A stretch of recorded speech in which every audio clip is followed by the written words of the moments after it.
It's Mother's Day weekend, and I've created a little bit of a tradition that on Mother's Day weekend, it's brisket time.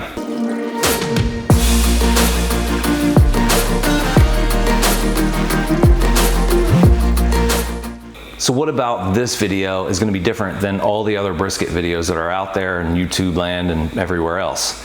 Well, we're going to be talking about the butter that we use when we wrap the brisket. So I have two briskets, and they're pretty similar in size. I think one is just a little bit heavier than the other. They're both USDA Choice Angus, and they look beautiful. Got them from the same store. And what I want to do is I'm going to prep them the same way. I'm going to season them the same way. The only difference will be when I wrap them, one of them is going to get the fake butter and one of them is going to get real butter. So why am I doing this video? I've always used the fake butter when I wrap my brisket. On my brisket videos, one of the more common comments is, some sort of, what are you using fake butter for? You're, buying a $80 piece of meat. Why are you putting fake butter on it? And all kinds of fake butter questions and comments and concerns. So why do I use the fake butter? Well, I use the fake butter because that's how I learned. And you'll see, if you pay attention to a lot of competition cooks, they use fake butter as well. So why do a lot of competition cooks use the fake butter? And to be honest with you, I just don't know. But that's why I wanted to do this cook. At the end of the day, it's going to be 20 pounds of brisket for my family, and we have family coming over for Mother's Day. It's going to be incredible either way. But I want to see if one tastes better than the other. And I'm gonna try, maybe, if I'm lucky, I'm gonna try to get some of the family members on camera tasting the two different samples. So first, we gotta get these briskets trimmed, seasoned, and then on the smoker.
So I wanted to put the briskets in there so that they were running this way, but they're just too big. Those are two 10-pound flats. That's a lot of brisket. But this is an overnight cook. Anytime you see those lights on in my videos, I'm doing some cooking, and since it's nighttime, that's where I love to cook brisket, is I do an overnight cook. I start them late at night. It's about 11 o'clock now, and I'll just keep these at 250 until about 5:30 when I wake up in the morning. I'll check a temperature, and we'll go from there. I'm looking for about a temperature of 160 before I wrap.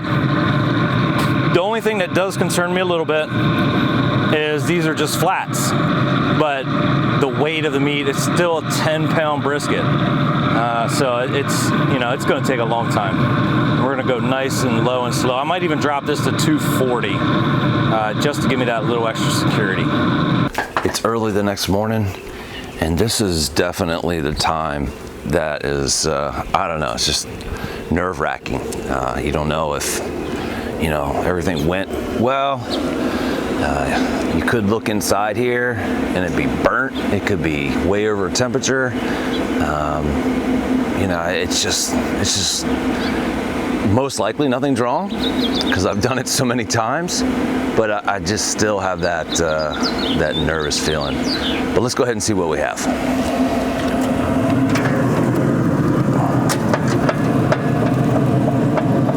Oh my God, they look wonderful. Oh my gosh, they look wonderful.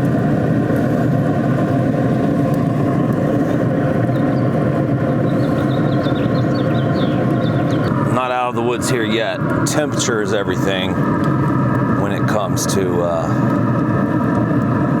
when to wrap.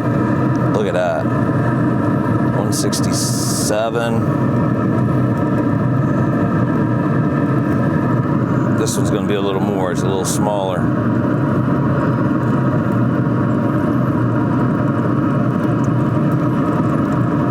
Yeah, we're perfect. This is the smaller one, and what I'm going to wrap with is just beef broth, and I'm going to use the squeezed butter or the fake butter on this one.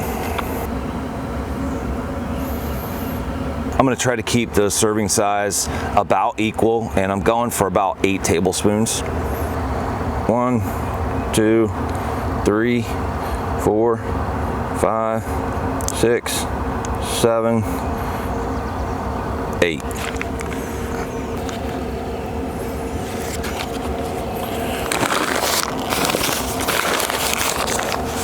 We started fat cap up. I'm going to place it back on the grill, fat cap down, because now it's wrapped. I'm not as worried about moisture. Everything's going to be moist from here on. This is 3 layers of butcher's paper. 8 servings of real unsalted butter.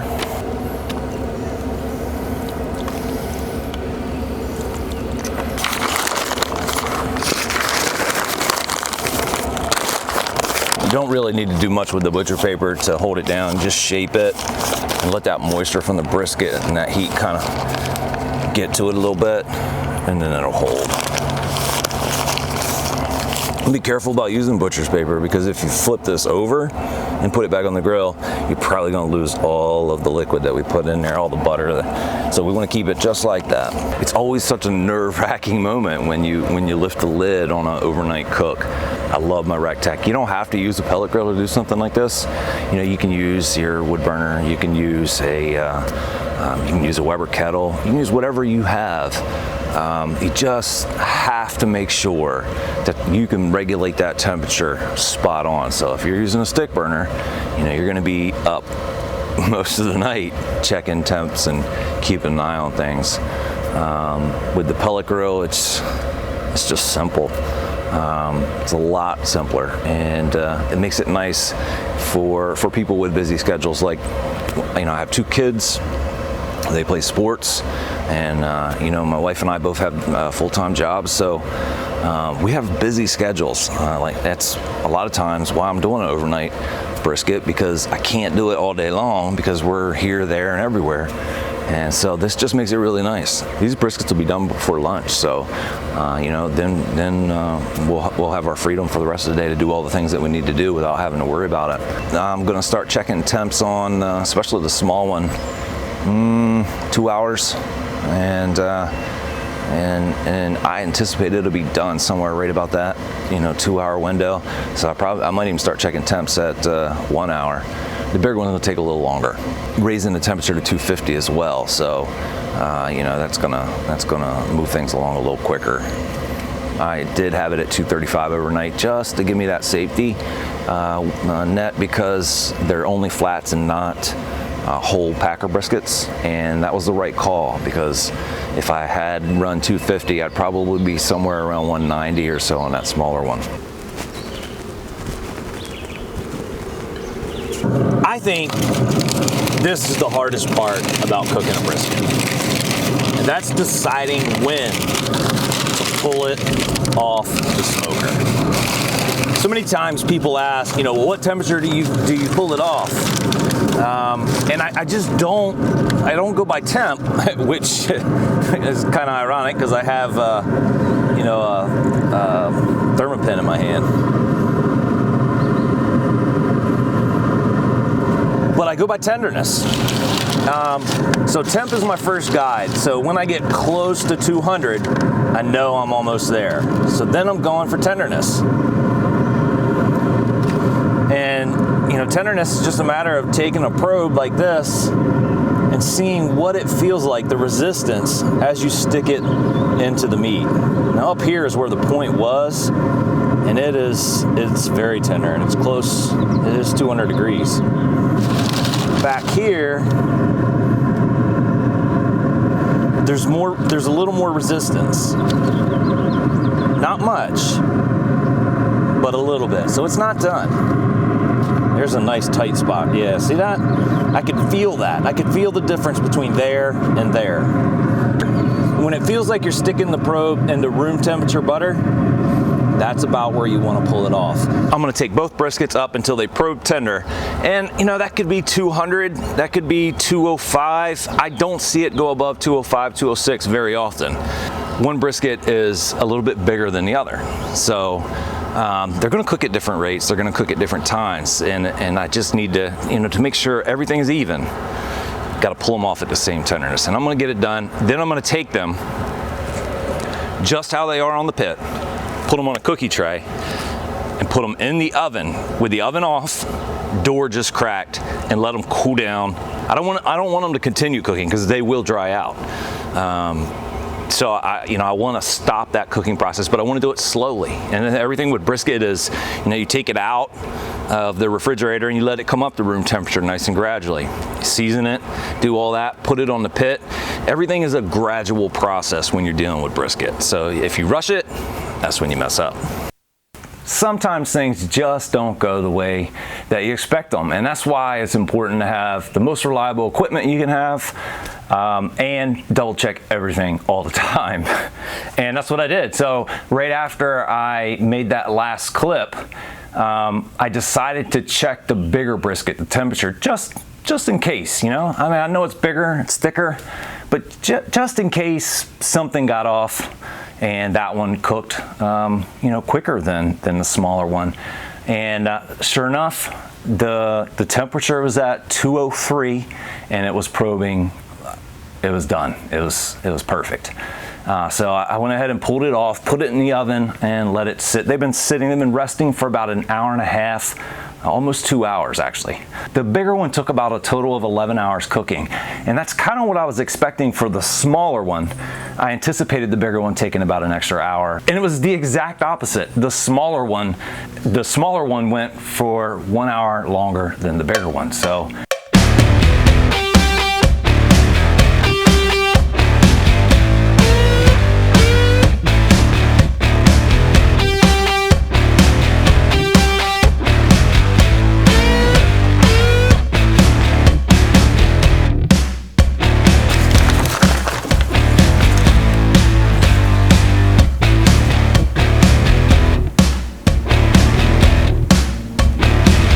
our grain is running this way, and this is fat cap up. I am gonna flip it because it's usually a little easier to slice with the fat cap down. Let's get this end piece. This is my wife's favorite piece.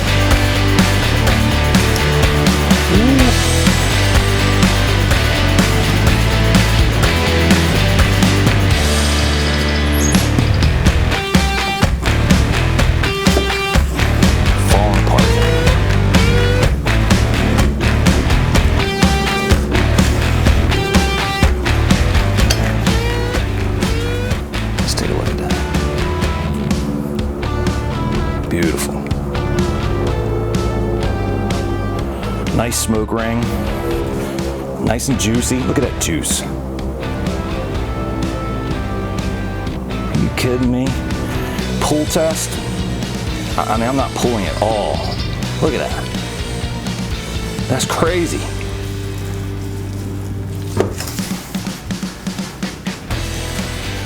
Look at that. stuff's just glistening off there. It's beautiful. Grain was running the long ways, so we're gonna start our slices and go right on down this thing and make it all slices. I don't know if my wife's gonna want that. I don't know, it's got a lot of fat. Seems just as tender, if maybe not more.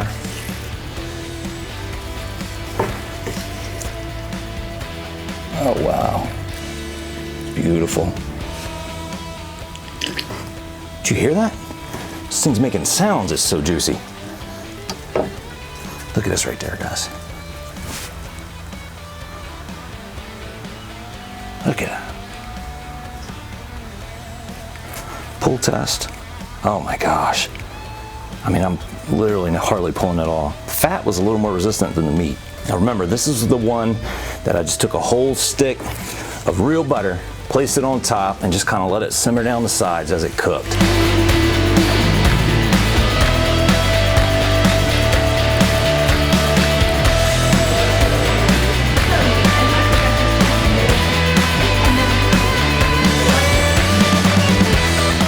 Taste the other.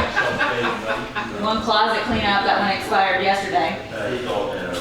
One covered. So you're looking to see if they're the same? Mm-hmm. If one is different than the other, and if it's different, tell me what's different. So A is really chewy. Yeah. But B, you can just bite through, and it like almost, it's just really easy to chew. How about taste, like flavor? Probably still this one. Yeah. It's just really good.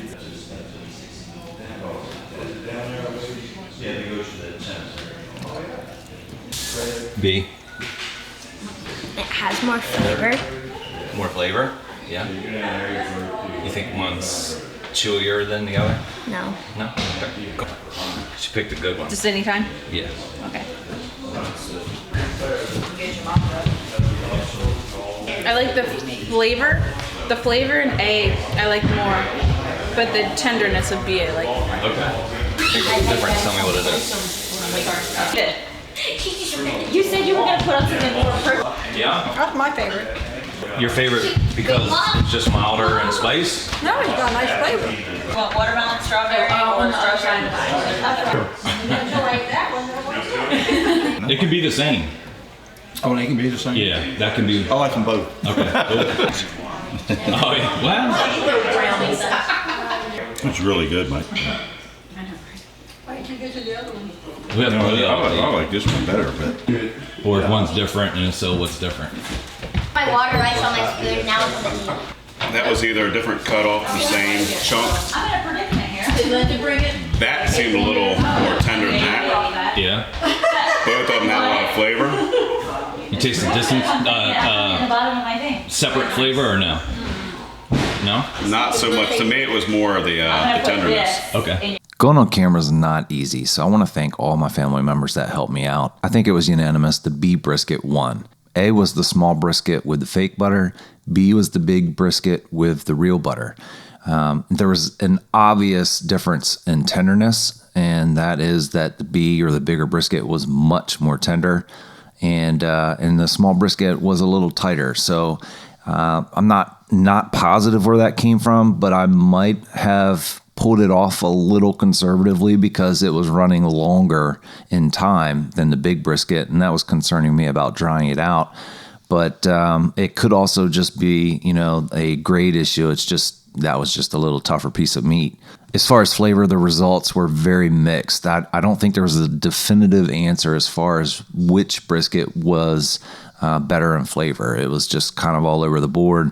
After tasting them and looking at all the results, for me, I don't think there was a flavor difference in the briskets. I'm not sure if the butter could do anything as far as the tenderness of the brisket. Maybe you guys can chime in on that. Leave your comments down below. I would greatly appreciate it. But when it comes to brisket, you just don't want to go wrong. So if there's something, even if it's just a tiny bit or a little bit that'll help you produce the best brisket, I think you got to go with it. Since the B brisket won, I think I am going to switch to using real butter. We had quite a few family members that didn't go on camera, and their results were very conclusive with everyone that you saw on camera. It was just kind of across the board as far as flavor, and B was more tender.